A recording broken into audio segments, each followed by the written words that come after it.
everyone, welcome back to my YouTube channel. If you are new here, my name is Anna. I am a portrait photographer in the Chicagoland area, and today we're going to be talking about my Queen's Gambit inspired photo shoot.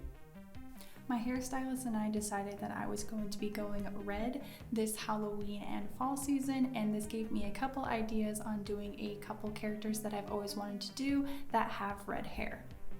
Queen's Gambit is a Netflix original show that came out fairly recently, and I really liked the cover of the show, so I wanted to do something a little bit inspired by it. I do want to put a disclaimer out that this is just an inspiration. I did not want to copy the cover completely, and this is just the steps that I did in order to recreate it. The main part of the show is a girl who is a chess player, so the first thing that you're going to need as a prop is a chessboard. I no longer owned a chessboard, so I needed to go to Target or any other store and buy one, and in the cover you can see that it is black and white, but the only one that I could find in the store was red and black, so we're just gonna have to use that.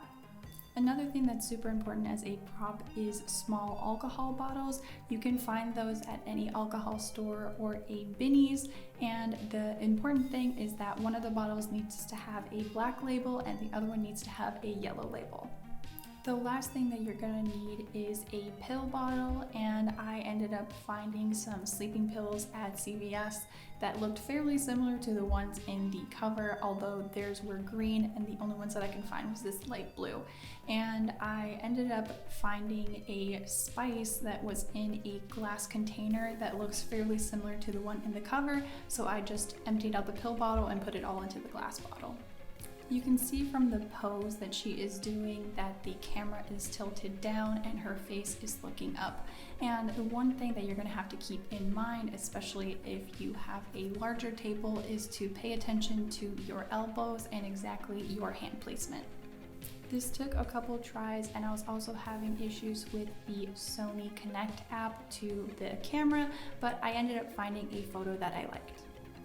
Since we took a couple photos, it was time to open up Lightroom and Photoshop and begin editing. First thing we're going to do is grab a new layer, have the brush tool, use Option Alt to select the colors, and grab the darkest point in the photo, which is her sweater, and the lightest point, which is her collar. Next thing you're going to do is you're going to select the background layer. Up on the top, you're going to do Select, Color Range, and Midtones. Make sure that that's selected and click OK. Command J, which is going to be a new layer of just the midtones. And you're going to see that it kind of isn't all consistently one color, so you're going to do Filter, Blur, Average, and then you're going to get that color and use the first layer that we have to color in the midtones. From there, you're going to do Command V and Command C to copy and paste it into the photo that we're going to be editing. So then go ahead and insert it in there and make it big enough that you're going to be able to do enough selections. From there, go ahead and click on the background layer and click on curves. From there, you want to make sure that you have curves selected and not the mask, and double click and select the highlight colors. You are going to be asked if you want this to have a default. Click no, because you don't want that to be consistently as a default, and begin clicking around, and from there you can kind of select the best version that you think fits best to the original photo. Again, same thing that's going to happen with the midtones. Select around, pick what you think best fits, and then continue on to the shadows. Every time it's going to be asking you if you wanted to set it as the default. Just make sure that you keep saying no.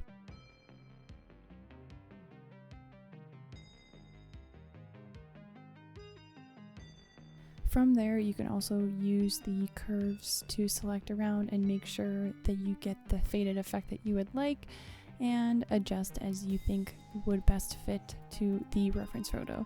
From there, you can also add all of the text to make sure that it matches up perfectly with your reference photo. The first tip that I have for you, and like I mentioned before, is pay attention to the model's hand placement. As you can see from the photo, her elbows are extended pretty outwards, and she has her fingers interlaced, but it's very flat. That was one of the things that I was struggling with. I needed to find a way to end up placing my chin underneath my hands, but also making sure that my fingers were still flat. You can also see from the original photo that she has one of her pinkies pointing downwards, so I ended up doing the wrong pinky. So if you're trying to copy it exactly, make sure that you're paying attention to mirroring. Another tip that I have for you when it comes to color grading is to try to find something that you think is similar enough, but also put your own spin on it. The steps that I followed was from The Art of Photography. He has a phenomenal tutorial on how to color grade in Photoshop, so I will put his video up here as well as in the description box below. There's a few key differences in the original photo and the photo that I took. Like, for example, in the original photo, her background was brown, and in my photo, the background was black. So try your best when it comes to color grading and try to adjust in the best way that you think it seems fit. Another key difference between my photo and the original photo is the fonts. I couldn't find the exact font that they were using for that original photo, and I ended up finding one that seems fairly similar online, so I just downloaded it and then imported it into Photoshop. So again, when it comes to fonts and things like that, try to find the one that you think best seems fit. The last tip that I'm going to have for you is just because you are trying to imitate this cover doesn't mean you can't make your own adjustments.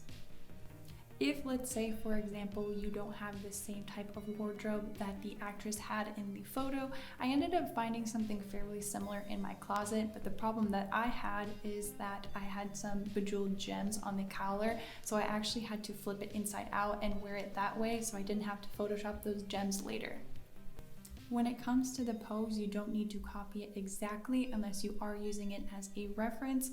I think that if you have all of those props already, people are going to get the idea of what you are going for. So at that point, you don't need to have the model do everything exactly to the book. So feel free to maybe ask the model to play with the chess pieces or do something similar with any of the other props.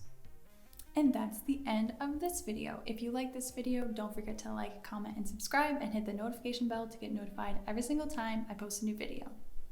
If you're interested in similar videos just like this, I have a playlist created where I try to do inspired photo shoots from movie covers to albums and other things like that. So if you're interested in those types of videos, the videos will be listed up here as well as in the description box below. If you're interested in traveling the world with me and seeing what I do in my free time, the playlist will also be listed in the description box below. But that is all that I have for you guys. I hope you guys are staying safe, and I'll see you guys in the next video. Happy Halloween!